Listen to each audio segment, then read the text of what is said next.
เขาเรียกอะไร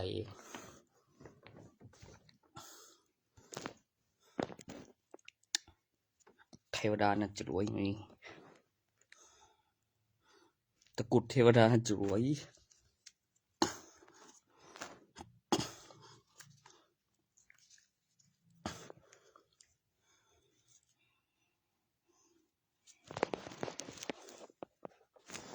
สรรพคุณบ่เดี๋ยวอยู่ที่ตอนที่ 1,520 ใช่ไหมวะมาดูก่อน 1,519.1 สรรพคุณแล้วก็ความสามารถของวัตถุปลุกเสกแอคชั่นวิชาแอคชั่นบัฟ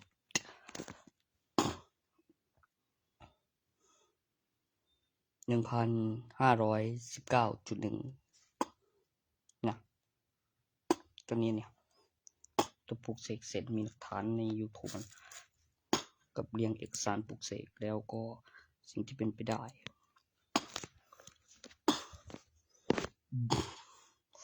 เอาไว้เป็นหลักฐานแล้วเตือนสตินั่นแหมกับเรียงแอคชั่นแล้วก็มีข้อมูล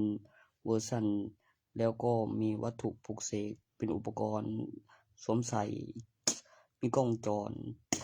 แล้วคิดไกลไปกลับมาคิดดูแล้วซาร์ทก่อนแล้วสมาธิแล้วพกติดตัวแล้วเป็นเช่นหลักฐานเป็นวัตถุปลุกเสก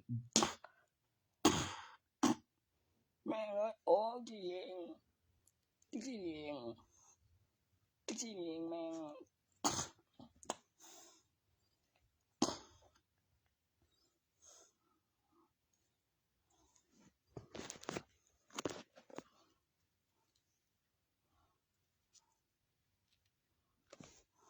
ตัวทีมว่า3กษัตริย์ตัวนี้บ่บนบัลลังก์สวมมงกุฎโอ้ยมงกุฎนั่นเด้ตะกุดมงกุฎพระเจ้าไม่บอกอีเนี่ยเด็กนำไว้นั่นเด้ตู้เก็บโมนั่นเด้ระงังนั่นโอ้บอย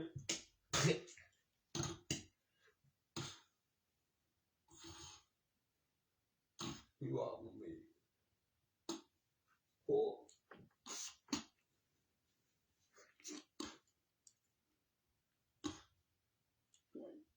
โอ้ยพี่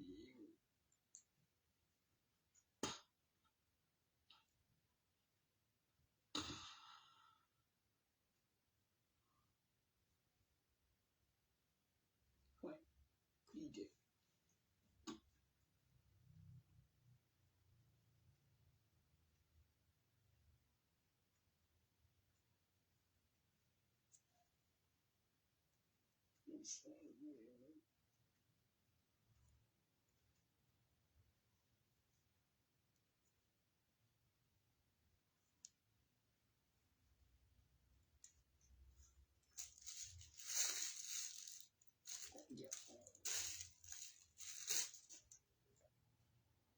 ไปดูดิ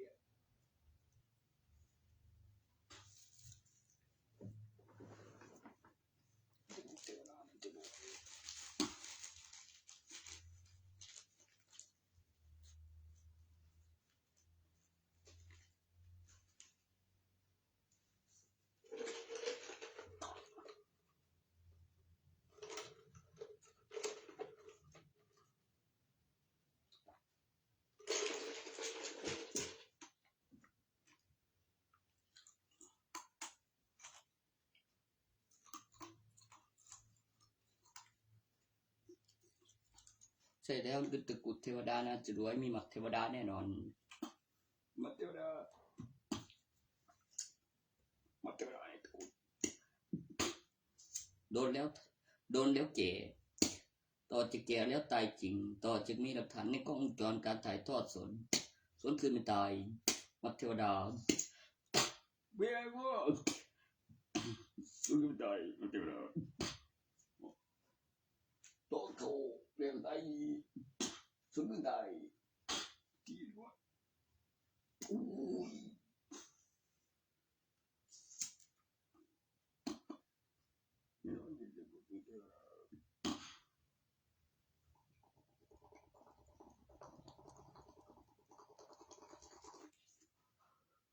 rồiไปได้ก็อยู่ได้เหมือนเดิมน้ำแจเพราะอะไรน้ำแจงวะ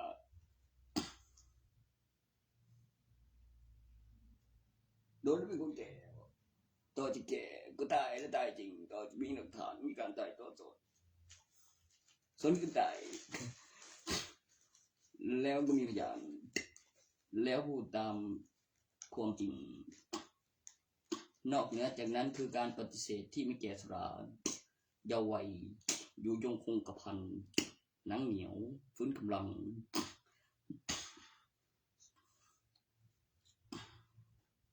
ฆ่าไม่ตายด้วยอาวุธเป็นตะกรุดบอกใครนิยมตะกรุดพูดถึงเรื่องตะกรุดที่เป็นแผ่นโลหะแล้วก็เป็นแผ่นกระดาษผสมในการปลูกเสกในสมัยที่ยังไม่มีประกันมีการทำพิธีก่อนจะกินแล้วมีใบเสร็จเป็นแผ่นโลหะเหล็กดูดไม่ดูดหรือสร้างขึ้นโดยอักขระการปลูกเสกแล้วปั้นเนื้อแล้วมนุษย์คนใดที่ได้ครอบครองพร้อมตะกรุดมันจะมีการบอกถึงวัตถุตึงวิญญาณให้วัตถุมาบังเนื้อบังหนังอาวุธจะไม่สามารถเป็นอันตรายต่อร่างกายมันจะมีคำอธิบายของประโยคคำว่าแคล้วคลาดปลอดภัยกันอาวุธคือป้องกันอันตรายจากอาวุธจะฆ่าไม่ตายด้วยอาวุธเป็นพิธีกรรมแล้วมีประกันชีวิตเขาเลยหาคนที่สามารถพิสูจน์ในตะกรุดแต่ละตะกรุดได้ที่ได้มาจริงที่มีตำนานบอกต่อกันมาเมื่อกี้ฆ่าไม่ตายด้วยอาวุธ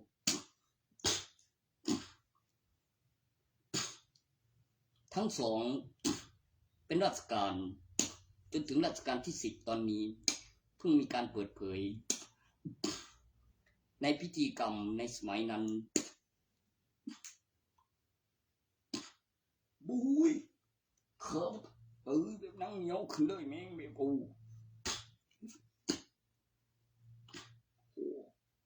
ที่แกก็เขาตายด้วยอาวุธแม่งเลย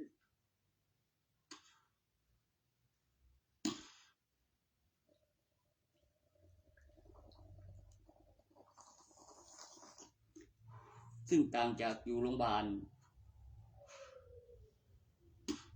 แล้วในยุคสมัยที่มีการแจ้งความไปก่อนแล้วคิดเฉยๆไม่ผิด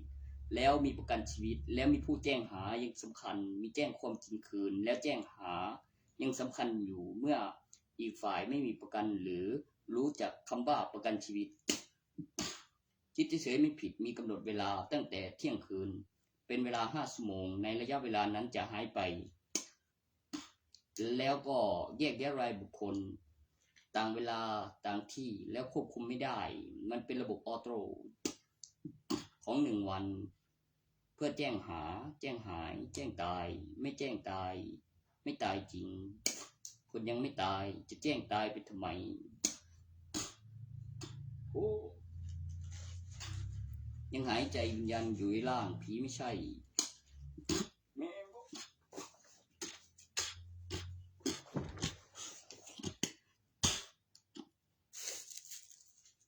ว่านี่โอเคเคี้ยวขลาดปวดไป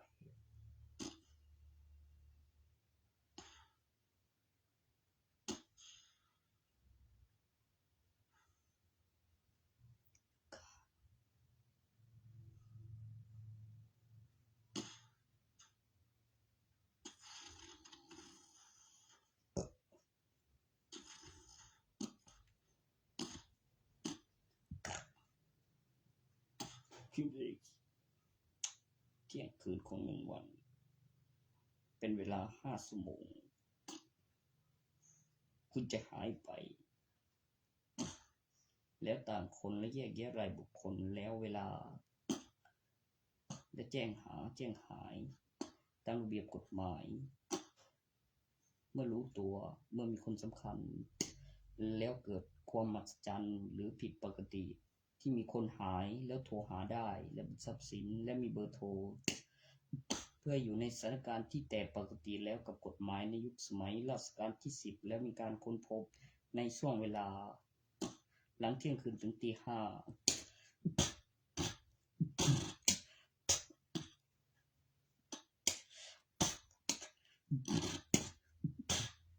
เบย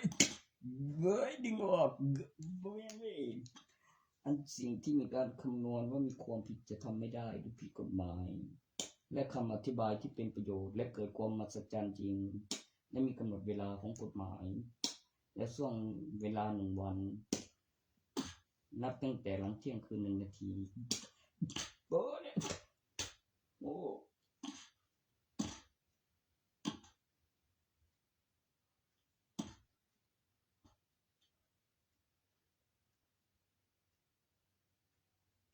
โคชิโต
ใส่มา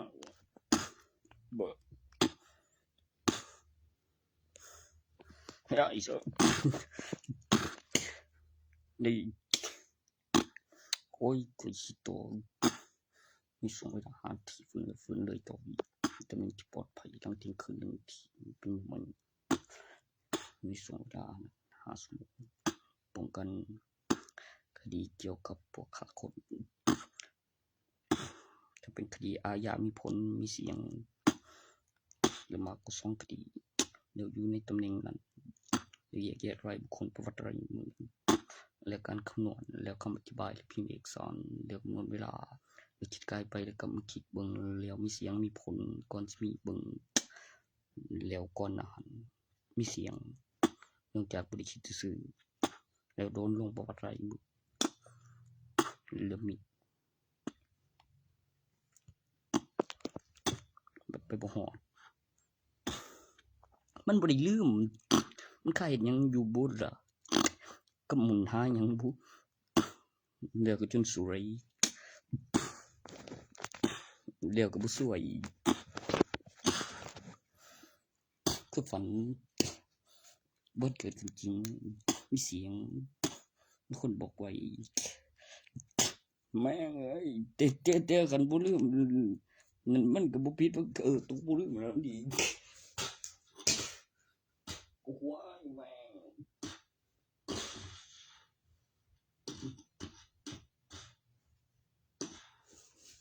อุ้ยแล้วบ่ยื้อว่าขี่รถตำรวจกูว่านำไปซื้อเองอยู่หรอกเบ้ยนี่สิกินจุ่มยาที่สูงส่งเลย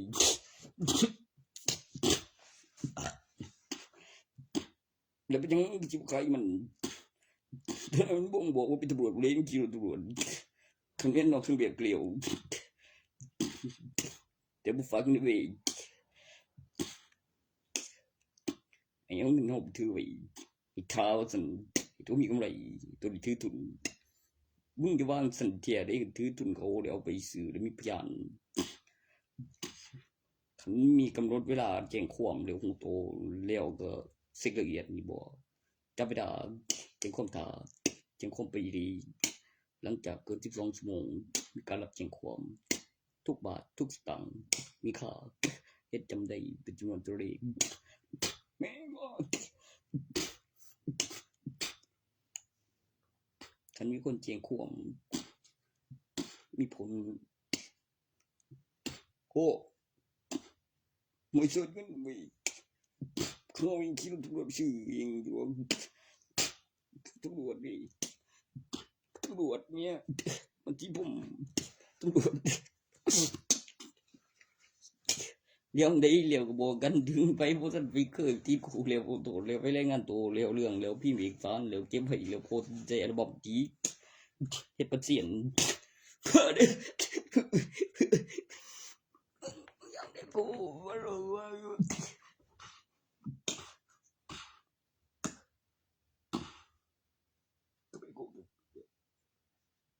ตรงเรื่องผมยาวเลย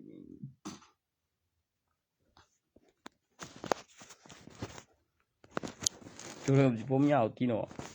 ค่อยเริ่มสิออกเรียนออกตะกุดเลยสิขายนึงมาใหม่ก็คือมีขายไปนำเร็วเกินตี5แล้วกลับมาเดี๋ยวของใหม่พอดีคำสั่งของแต่บุญละถึงได้มีพยานกับศูนย์ก็บันทึกทั้งเลยแบบบอกจะเป็นของดีแล้วก็ฟังผลก่อนจังสิไปเฮ็ดธุระหยังเนี่ยเดี๋ยวไผเป่าเดี๋ยวมีรถนำแล้วก็คือว่าเลิกจอดบ่ไกล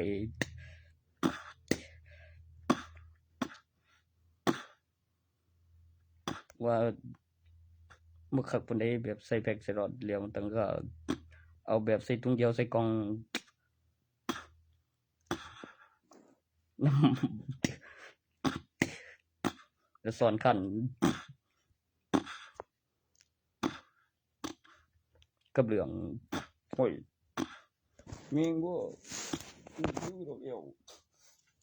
สนใจเรื่องบ่บ่แล้วใครไปนำไปเอาไม้นำสังคมไม้นำกับส่วนผสมเดี๋ยวราคาแม่งบ่แล้วพิมพ์เมนอุ้ยชี้ก็นำบ่จะเกิดมันบ่ใจบ่จะเกิดอย่างเดียวเว้นบ่อย่าตามดอกเว้ยยาเสพติดนำได้คุมคืนแล้วสรรพคุณโดกซ้อนวีผลข้างเคียงเป็นยาเสพติดของจริง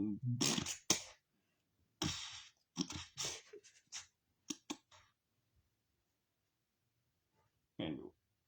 บ่ตลกเลยคือไปเลยคือพวกเราย้อนเฟซบ่อยากกูว่าจะไปร้องพออันนั้นโปแล้วแม่งบุ้ยสมกูเข้มที่สุดกูอายุตัวนั้นคุกก็บ่ไปวัดก็บ่บวชเรื่องคนบุ้ยไปก็บ่ไปยังว่าบาตีทรอยบาทบ่นั่น หรือบาบ่วยโบกบักอยู่หน้าบ้านก็ยังเสียงหลงบุ้ยเสียงหลงเจอเสียงหลงเนี่ย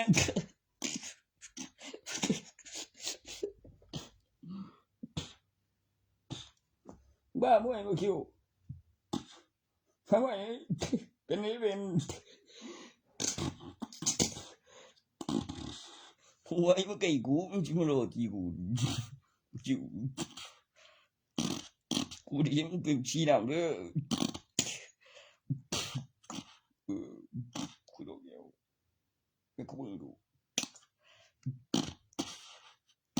บ่เห็นบ่ก่อนนั้นก็บ่ทันมันธรรมดาปานนี้ก็บ่บอกไว้ว่าปฏิเสธการแก้สลากก็สั่นเจอของจรได้ตรวจสวนคืนไก่โหเจ้าของหาทุกตีนคือเก่งใจมันนั่นต้องการ24 ชั่วโมงไปก่อนเดี๋ยวเห็นศพเดี๋ยวมีหลักฐานเดี๋ยวมีคนตายแล้วมีอัลบั้มภาพถ่ายแจ้งความว่ามีตัวนั้นหายไกลเผาหายสับสน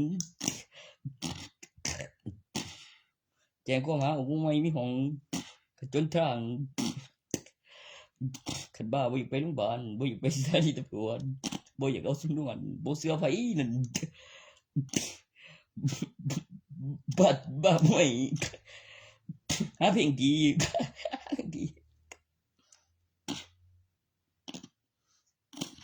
งั้นก็หาเพลงดีถ้าไปหาเพลงดีกูอีกกูหาเพลงดีเพลงดีเพลงดับโอ้มันตัวมันเพลงดับ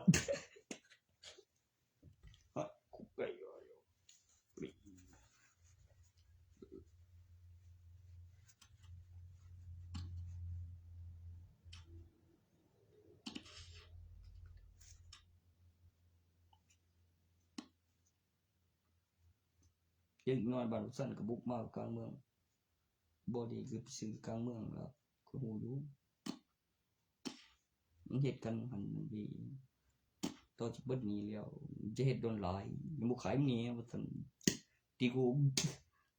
เงียบไปเลยจนโอ้ยมันบ่ถือสัญญาทีละต่อมันเบิดเรือของตำรวจไปเขาเกี่ยวทุนเพิ่นมันหูโตหรือบ่หูโตบ่ล่ะสรุปว่าสิไปจับบ่เคยโยกออกจากกำแพงแล้วไกลหลังไปหูเรื่องโดนแล้วกูจอดยืนเหี่ยวบ่มันมีหม้องจอดยืนเหี่ยวแล้วก็ลงไปทางนั้นเด็ดๆอนได้แบบกวยแล้วโยกไปพุ่นบ่โดนดอกเบิ่งนี่คือความใส่เพิ่นเบิดนี่บ่ถือสัญญาต่อปันก็พอจอบตำรวจกูเห็นแต่ว่าอีสายตำรวจเดี๋ยวคันมันเริ่มสิเว้าใหญ่แล้วขึ้นเสียงหลายมันสักสิบ่แม่นติดื้อยามันสักเสียนี่หมู่ติดน้ำติดหลายเพิ่นก็เลยแจ้งที่เพิ่นเป็นคนในใบทะเบียนบ้านเดี๋ยวจับมันเองได้เป็นผู้แจ้งปันกันเสยรวมเบ้ยมนเด้ออยากไรนี่มันอยู่ไสต้องไปจิตได้นั่นเด้อ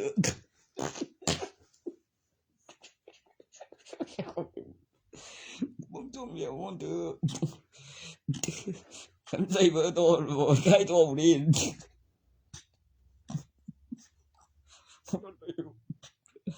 มันไปถือสัญญาโทรบ่ได้ไม่ถือสัญญาโทรได้ลูก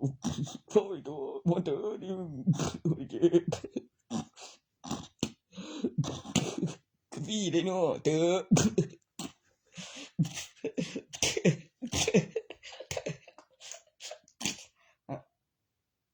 อยู่ดีเลยแล้วบ่ได้เจ็บ เดือดมันเดือด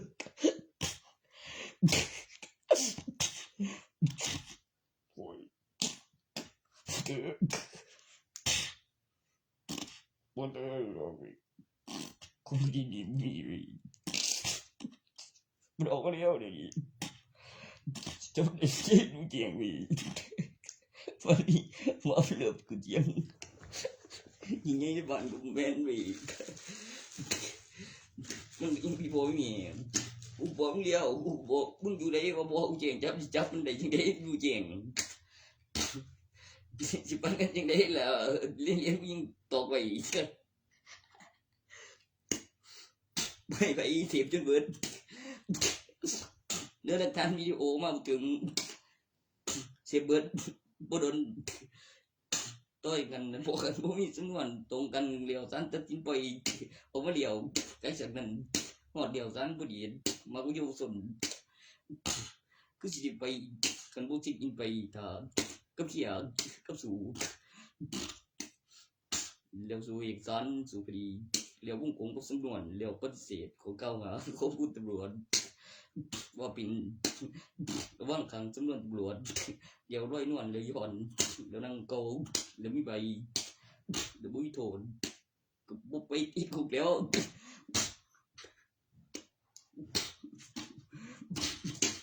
เบี้ยพี่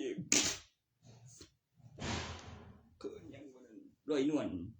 ประธานสำนวนตำรวจปฏิเสธของเก่าหาอธิบายบ่อยมีโทษวงกลมบ่มีโทษแล้วสุดเอกสารในสำนวนเดี๋ยวบ่มีโทษดีแล้วมีน้ำหนักต่อก็ปล่อยร้อยนวลมันก็ปล่อยร้อยนวลเนาะโอ้โอเค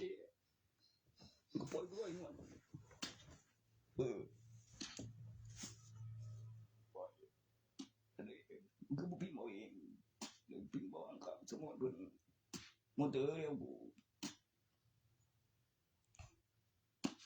เฮ็ดเจ็บทิ้งไปกูอีกคู่กันมา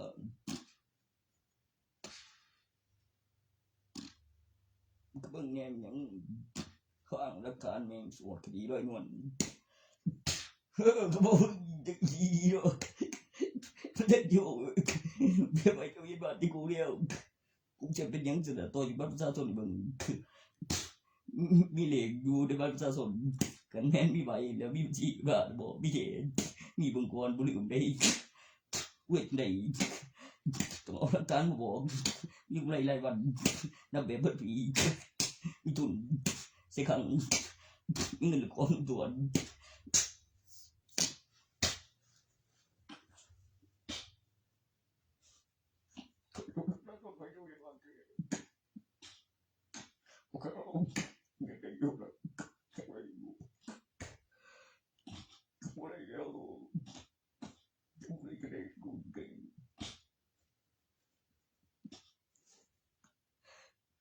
มึงก็มึงกูเจ๋งจริงแล้วก็บัตรประชาชนมึงก็ซื้อก็รู้ก็ไปแล้วจะมันอะไรอยู่บ่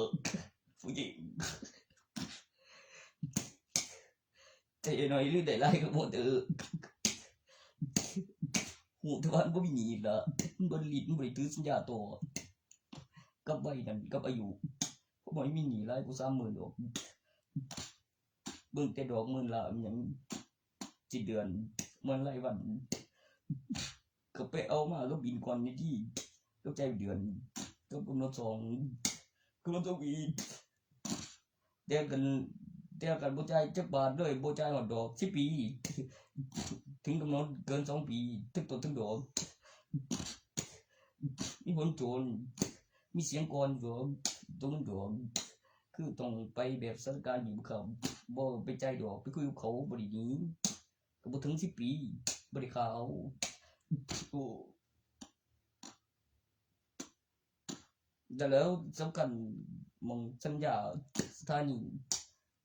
พยานเอกสารระเบียบเร็วตรากำหนดเวลาแล้ววันที่เซ็นสัญญาแล้วดอกเบี้ยแล้วค่าแรงขั้นต่ำมื้อละทุนมากกว่า32 ปีเกี่ยวกับหลักทรัพย์ตั้งราคา ตัวบ่ทันเคยมีหนี้ก็เสียก่อน10ปีตัวที่ได้มาเลยตัวได้มาแล้วครอบครองโดนกู10ปีนั่นคือประโยชน์มองว่างที่ตั้งไฟถาวรแล้วมีความจริงแบบมีกำหนดเวลาคือได้ขายแบบใส่อุปกรณ์อยู่ในรวมในหันละยังไงมีค่าของกำหนดเวลาสิ่งงานแบบออกมาของมันเป็นโครงตัวโยกออกทั้งข้างนั้นก็เคลื่อนที่เบิ่งกูเลยจอดยืนเยี่ยวอยู่มึงกูเลยย่างออกทั้งข้างกันแล้วยืนเยี่ยวอยู่มึงว่าได้บ่โดนเขาเปลี่ยนเป็นว่าเห็นบ่ตัวทุนบอกไว้ใน YouTube นั่นขึ้นไปเรียนไอ้ตัวไอ้บินแล้วก็ฝากว่าตอนไปซื้อมาก็มันมีทุกคนสัมพันธ์เหล็กเปลี่ยนก็มีโจนเลี้ยวกิงโกเลี้ยวบลืมเลี้ยวได้เกี่ยวบริเขากระทาที่ละตัวห้อยก็กูตีกูเตะโอ้มึงจูงจำได้อีเลี้ยวละสุดจะไม่ได้กูโซ่เป็นยังจะพวกเกี่ยงปันกันดีวะจะถึงมันเถอะไม่เกี่ยยังว่าที่เถอะนี่มันมีนะเฮ็ดเป็นกักแมงที่ว่าสันเถอะมันเถอะไรกูเลยที่กุกตัวกาเถอะ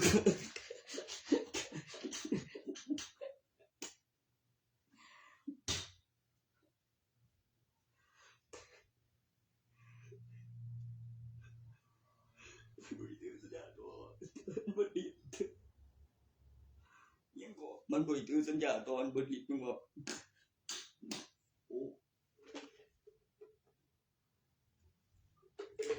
มันโมโหเนี่ยมันไม่ใช่จริงแม่มันทำผมก่อนมือยืนเนี่ยตัวแล้วก็บอกไว้แล้วมันก็มีทุนเขาแล้วตรงในดอกแก่มีหลายธุรกิจแล้วหลายวันแล้วมีกำไรเสมอแล้วมีค่าเวลาโอ้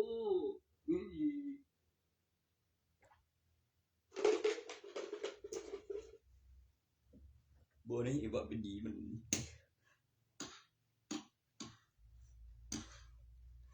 แต่กันมาให้เงื่อนแล้วได้ให้นะจิว่าดีอยู่กับเดี๋ยวจีบ่ได้สรีเดี๋ยวจังได๋เดี๋ยวผมเกินสกอปีนึงตัวเอกสารขึ้นไปตรงเจงทั้งนั่นเลี้ยวก็คุณครูเสียชีวิตอยู่โรงเรียนกศนถ้าบุ้ยไผเปิดทุนบ่เรื่องดอกเรื่องผลเลี้ยวผมได้เลี้ยวเปิดโอกาสเลี้ยวมีบินเลี้ยวตัวอย่างโอ้ยบ่ว่าได้เฮ็ดเองกูดีบ่งามแยงเอ้ยแม่งเกิดมาได้สิเปิดโอกาสกูยังไงหลวงบ่ได้นั่นตั้งราคาทรัพย์นั่นไปไว้ขนาดสิบยี่มันจริงมันอยู่จักบาทบ่ฮู้เบิดเอามันก็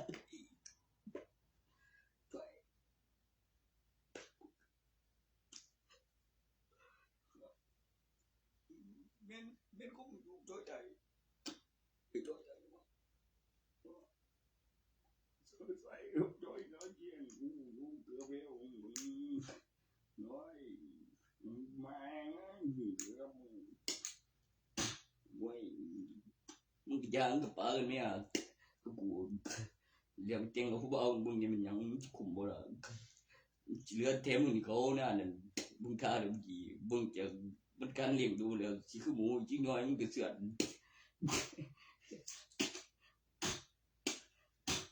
ดีกูสิดีนะตาเรื่องนี้ก็มีหลักฐานมีพยานคำแนะนำต้นบ่อย่าเสือน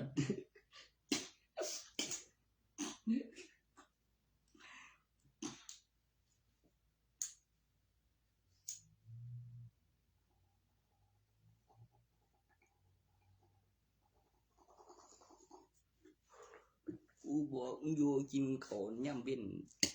ตัวไปมาที่ไรทหารนั่นใจอยู่นั่นเต็มเดี๋ยวพ่อใจมีขั้วเลี้ยวนับแบบปีแล้วปริมาณตัวไปสิว่า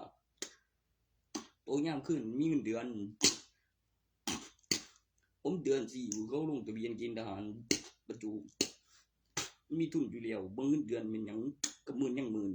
กับถึง13,000ในเดือนที่3เดี๋ยวมีเงินเดือน20,000ค่ามุ่งรัฐบาล10,000กับมุ่งสด10,000สิ้นเดือนเซ็กเดือน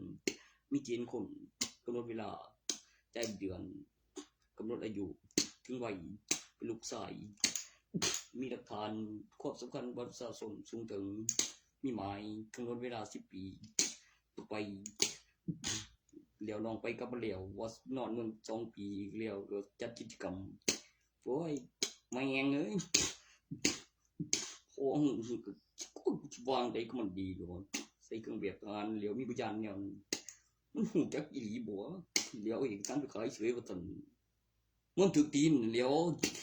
หรือว่าเลี้ยวไอ้น้ำไปเมียนนี่นั่นเอกสารตุ้มขายท่านไปผากตอนเนี้ยโอ้ยว่าดีหลายตัวเขาลงสื่อบ่เหลือด้วยระบายกูมึงนั่นเมียจะนำไปเมียนบ่หรือจะเอาติดตรงนี้โอ้ยอยากทำมี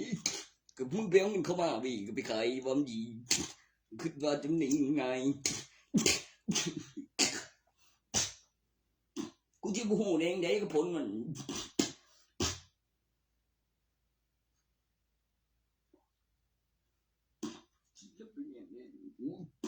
มึงมีที่น้ำปัญญาที่เราพิสูจน์น้ำมันดีเจ้านี้ก็น้ำมันอยู่บ่เอาเอกสารไปขายบ่เห็นมันที่ไปใครไปเนี่ยซื้อกูลงไว้เฮ้ยเขาสาเขาว่าทำไม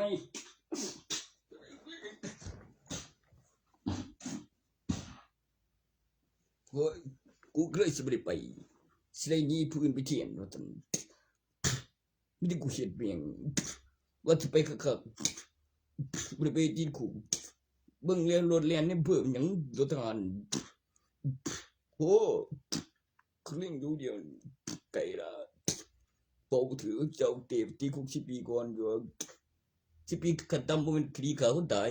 มีพยานสำนวนครบอยู่ดอกมึงเจอสำนวนทหาร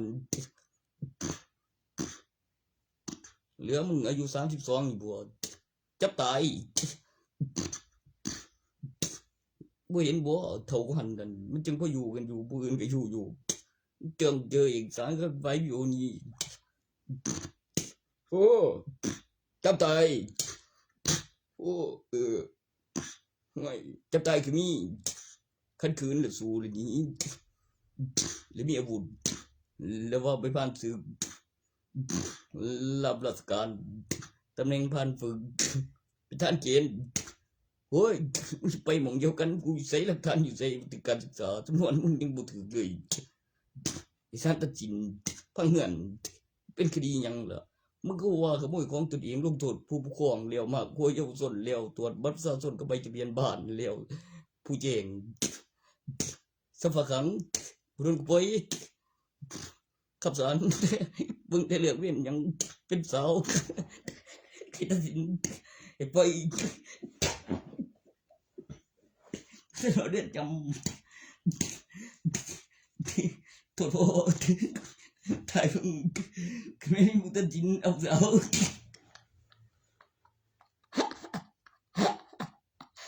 คุยไม่ได้ก็คุยไม่ได้มึงแค่บอกไปแล้วกูอื่นคือมึงไปไม่รับไปมึงจะไปได้เอามันก็คือแล้วก็โง่น้ำหนักก็ปริมาณแจ้งชี้หรือรอเรียนดีแล้วก็คือลูกตัวจริง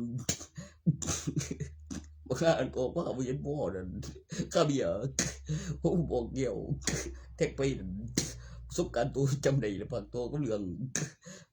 เอ็นเงียบมันยาวหัวมาโทรเราได้อีกตัวหนึ่งโทรโพ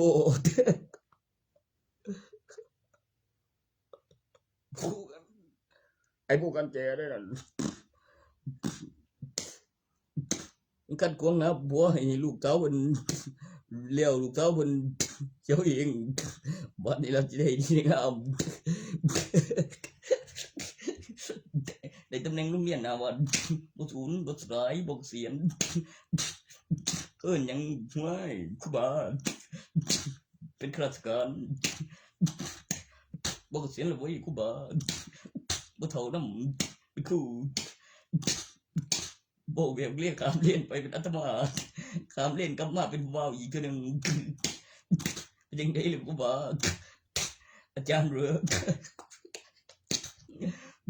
เงินผู้เฒ่าคันบ่พอใจบ่อยากได้แบบนี้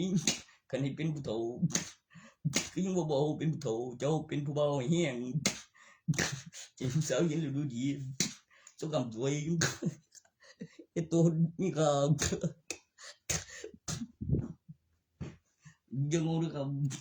มิสกุลกันยาใส่ยังเงิน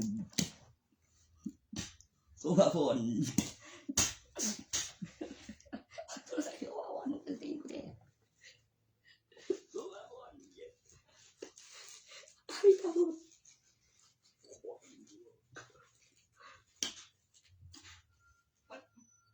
มันมีเทียมโตยังไงมีเมียของเลี้ยวป๊อบเลี้ยวกูเฮ็ดเองไกลหลวงกันมันได้สร้างบางปีที่แรกแต่ที่แรกบ่เด็ดนิ้วสุดใส่ในเมืองคือพนักงานหลวง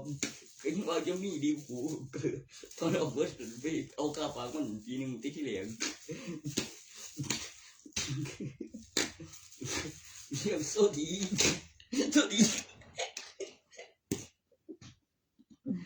บางปีเดียวนึงเลี้ยวประกันทั้งดัง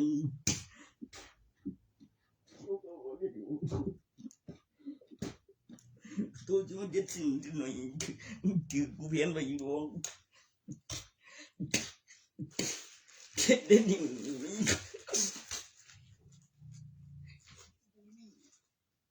เด็ดนิ้วดีกูยังมีเสียเลยที่แรกปีแรกผมได้โยกถอยออกได้ใส่บางปีหนึ่งเลี้ยวเปิดธนาคารใหม่เอาข้าวฝากถือตรงในเบียร์แม่งก็จะปั้นหุ่นเลี้ยวเปิดไว้ไอ้เสื้อมึง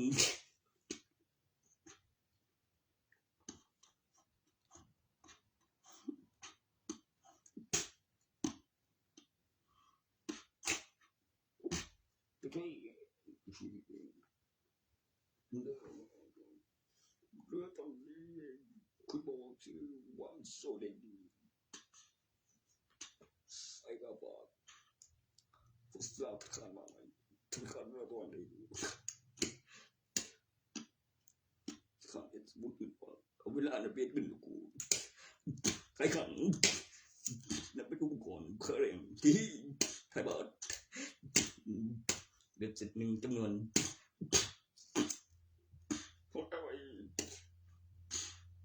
หนึ่งจำนวนของอุปกรณ์เป็นตัวที่นับอย่างละทั้งกำไรเป็นปีของหนึ่งชิ้นอุปกรณ์ราคาเหมาที่มาวางขายแล้วก็ใจเย็นโฆษณาได้ขายของนับเป็นตัวนับเป็นอุปกรณ์หนึ่งชิ้น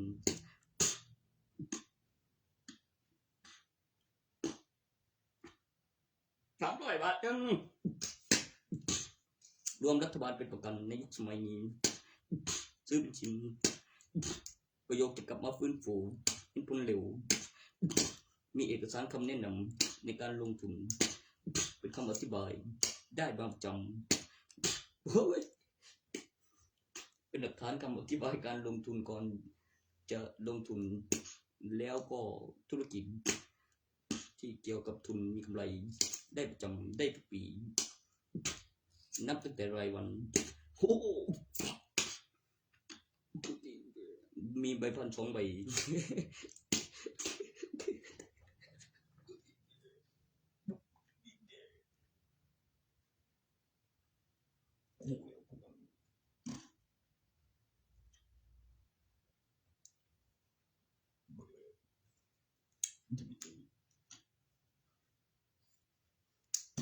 มันว่ามันเสียงมันถูกดีคือดีถูกจะบอกครับสตีฟนวินเวอร์สตีฟนมาเร่งสตรอเป็นเศษการเป็นอาจารย์บนสอนเป็นครูบา มันมีคนมันโหลดแล้วคนเขาเนี่ยเป็นเจ้าของนี่ก็บอกไว้อีกอย่างหนึ่งข้าลูกก็หมอยตบหมอยศูนย์บสร้ายเกสราบเถามีฝรั่งเศสแปลสาตราทรุมิกีประกอบตึงกำหนดเวลารับสั่งเรียนเลี้ยงไม่และมีเครื่องสตรีมาแบบนั้นเป็นกลไกแล้วมีเงินเดือนแล้วมีการรุ่งโครงสร้างอาคารการรุ่งรัฐบาลแล้วยังผลิตแล้วมีเบิ่งแล้วก็วันแล้วเป็นวัตถุแล้วเป็นหลักฐานวัตถุปีพศแล้วมีปริมาณไปพัฒนาประเทศในธนาคารศาสตราจารย์นักบาลศาสตราจารย์นักบาล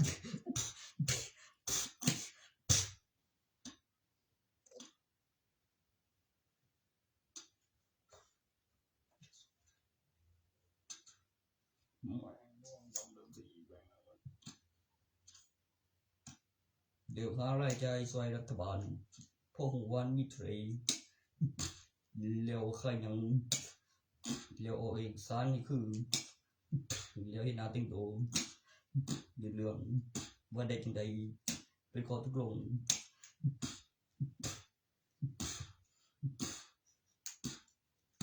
แบบหา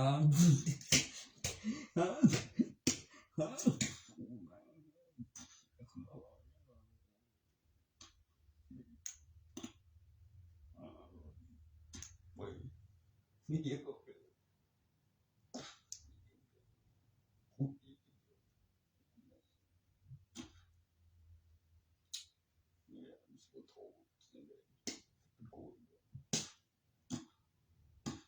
คุบาเดียวเบ็บเซตเดียวสารอะไรใจช่วยรัฐบาลพวกมุนเทรดผู้หน่วยการยิม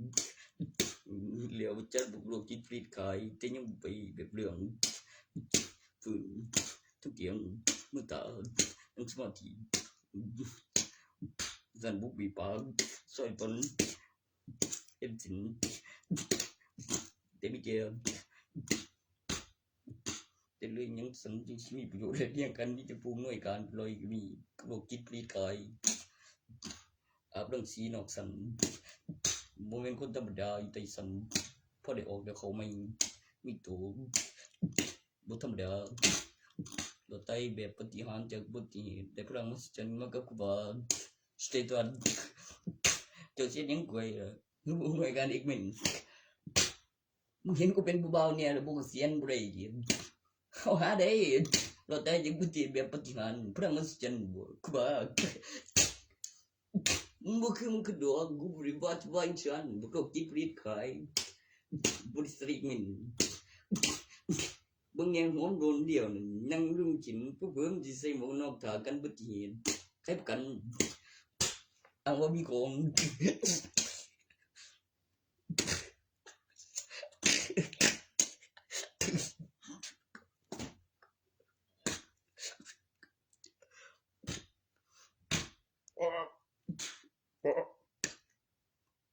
เจ้าเข้าใจบ่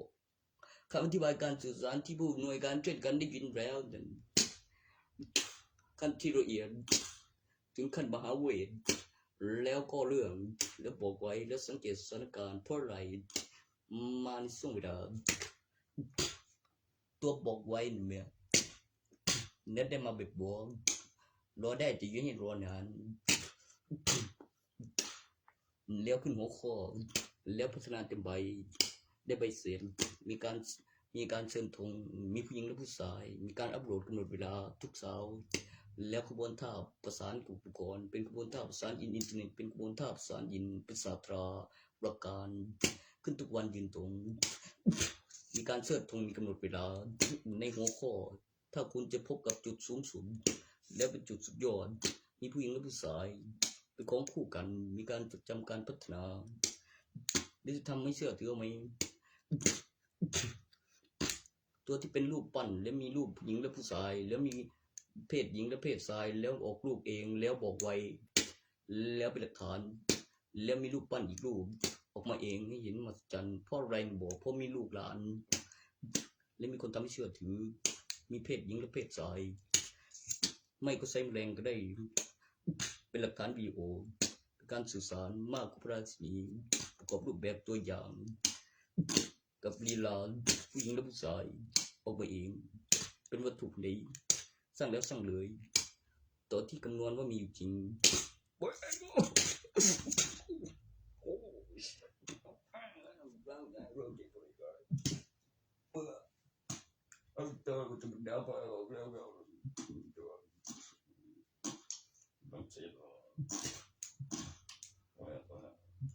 มีของอะไรกันประเดี๋ยวเข็นคนนั้นเข็นคนนั้น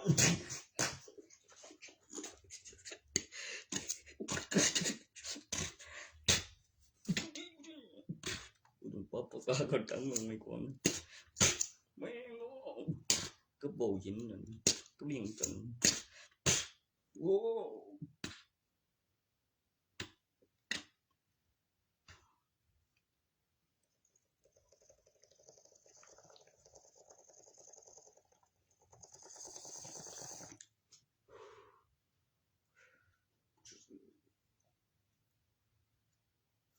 จะสุดความรู้ไว้กันเยอะบุกเสียงโอ้ยแม่ละบันเดียวกูบอกเฮ้ยกูบ้านนี่ดิสตราเจ้าไปสอนเพลงกูเห็นเต้นผูกใส่ดีเดียวในใจจนตะบันเฮ้ยเดี๋ยวห้างเก่ากันเดี๋ยวมันยังกันเดี๋ยวดำลืมเดี๋ยวเก่ากันมาเวียดบริเวณเห็นผลให้มีกำหนดเวลาถ้าได้จะยิงตาดนคือโง่กว่าสันอินมีคนเฮ็ดไหนเฮ็ดเสื้อถือกระไดเดี๋ยวออกมาเห็นเป็นวัตถุลูกโอ้ยมีลูกเทียวตัวที่คำนวณว่ามีจริงความเชื่อโอ้เดี๋ยว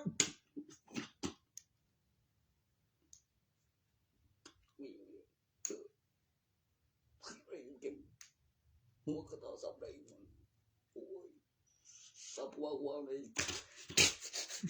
กูเอง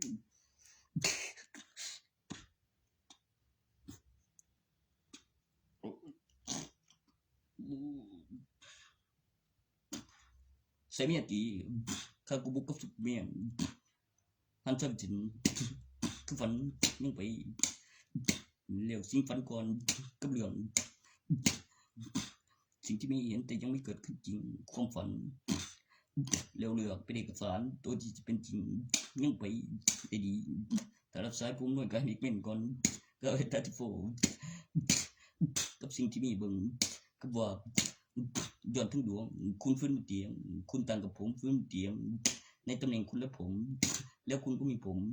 แล้วตัวที่มีของป้องกันอุบัติเหตุกล้องจรย้อนทั้งดวงฟื้นเตียงล็อกข้างในยังหายใจมันยังอยู่ล่างเป็นการประสานอุปกรณ์เวลาแล้วตำแหน่งที่ปลอดภัยบินสำรองเป็นบินวิดีโอมีกล้องจรฟื้นเตียงต่อวิเดียวยังหายใจมันยันอยู่ล่างภาคต่อเรื่องใหม่จำได้คล้ายความฝันสิ่งที่ยังไม่เกิดขึ้นจริงแต่มีเห็นมีพยานเพราะทำให้จำได้เพราะเรื่องส่วนความจริงป้องกันอุบัติเหตุมีของมีศาสตรามีวัตถุโบราณปลุกเสกได้รับพลังจากวัตถุปลุกเสกรอดตายแบบปาฏิหาริย์จากอุบัติเหตุเป็นมหาเวทด้วยมหาเวทอุ้ยมหาเวทอุ้ย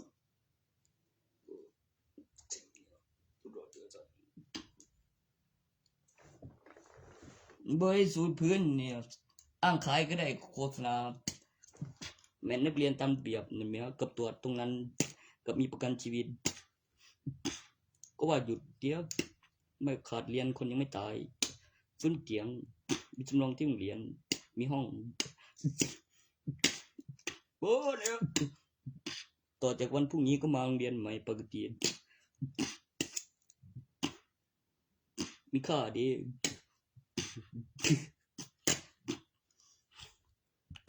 บอยอุ้ย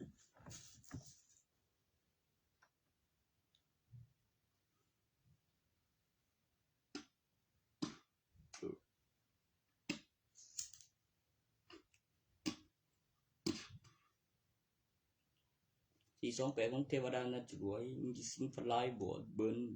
มึงอยู่ตรงนั้นออกนอกกรอบในใบทะเบียนบ้านของมึงไปที่บุญ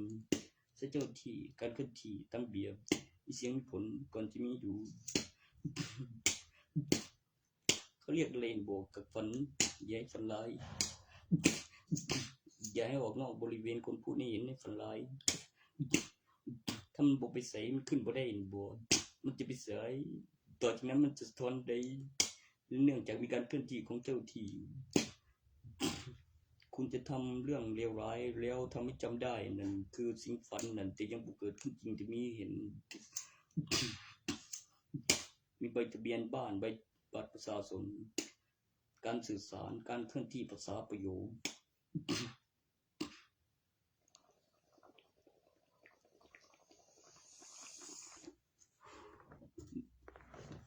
ตัวเทคนิคตัวสิ่งฝันนั้นผู้นี้เห็นกับอุปกรณ์กล้องวงจรจำได้ใครของฝันที่ยังเกิดขึ้นจริงมีพยานเป็นฝันกลางวันแทบบอกว่าจากนั้นกูตื่นขึ้นมาแล้วตื่นอีกเว้ยฝันกลางวันก็มีบอกว่าในความฝันเป็นกลางวันแต่ตัวนี้ใส่อุปกรณ์ไต่ตัวสดเลยละ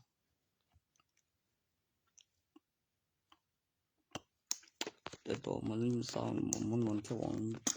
มันเห็นปอบตะบอกมันกูบอกแบบอย่างดีกูซัดเข้าคำปั่นคำไว้แล้วโปไว้ใส่ตัวส่วนคนบอกมีคนตามจีเจ้าของเป็นมันนอนแต่กูรู้เจ้ายังคงไม่แล้วอย่างงาม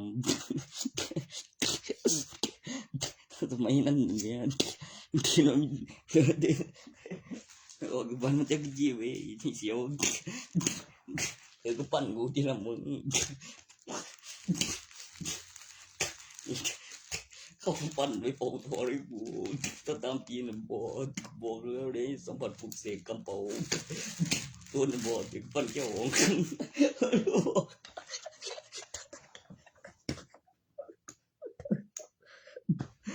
วิชาดังกล่าวออกจากฝันมาจากจีเสียวไม่ถึงผลดีไม่ถึงแจ้งความหลวงแค่ใส่บาตร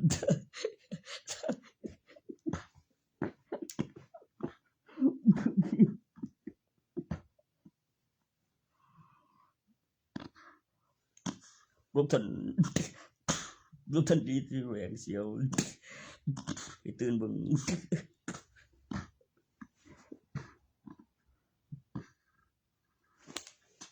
ในบุญมันสลายตอนเมื่อตากับบริเครื่องคือกับพริบตามันมีสลายตอนเมื่อตาก็เห็นใดคือจำคือในฝันเหลียวคือเงามันดับไฟนอนขันไม่เห็นพวกเขาเดี๋ยวอีกก็หน้าตื่นปั่นกูเขาไปโบผู้ใดบอกเองจังเลยจะความในฝันขันบุเสือนบัวสัมผัสปุกเสกก็เพียเดียวก็จำได้แล้วมีฝันผู้อื่นละเอียดยิ่งไรคนพ่อสิหูมิสาเตือน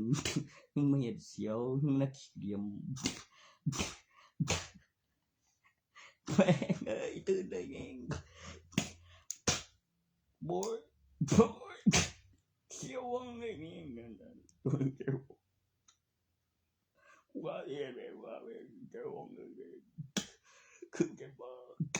กูจะโดนจากกระเป๋าเองเขาก็บอกไม่ใช่โดนสบายพวกเจ๊ไปบอกมันไปแม่นี่เจอปัดกูแล้ว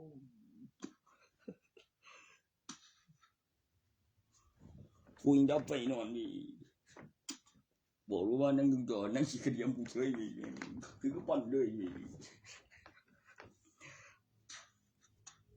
มีเสียงเลย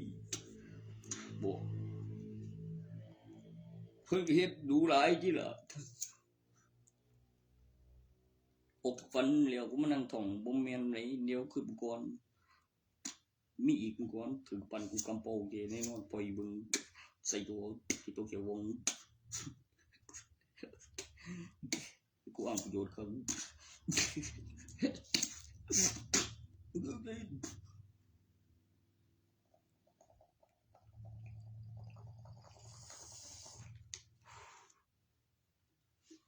อ้แม่งบ่มึงเอาอะไรกูไกลกู เขียว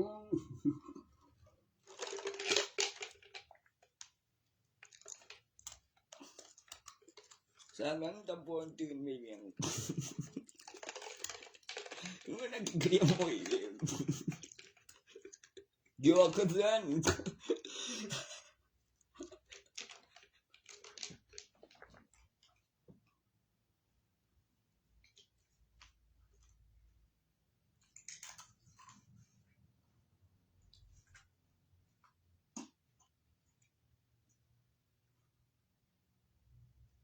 แบบผมถึงปวดกระบอก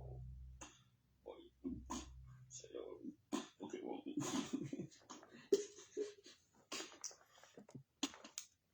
ให้ผมเจ็บเนี่ย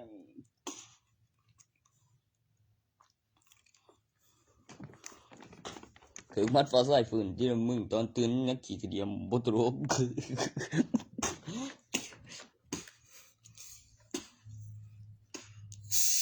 อันนั้นกันบอกตัวกรียังเขารู้ย้อนยังย้อนเตียวบ่ตีคนดอกบ่ทันได้เจงกวมมึงตัสรายเหลือเสียงถือปั่นก่อนข้ามือจังปล่อย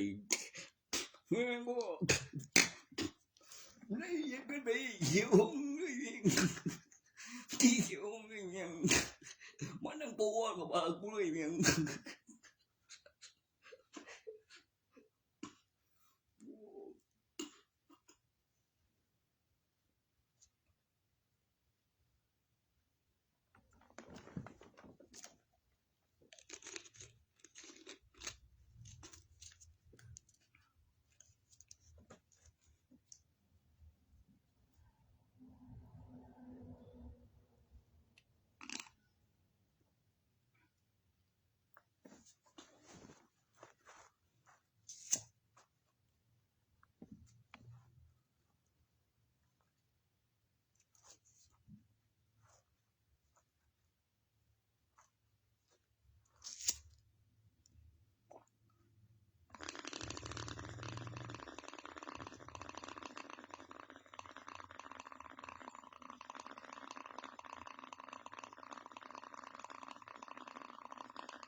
บ่คือรับถือของตนเด้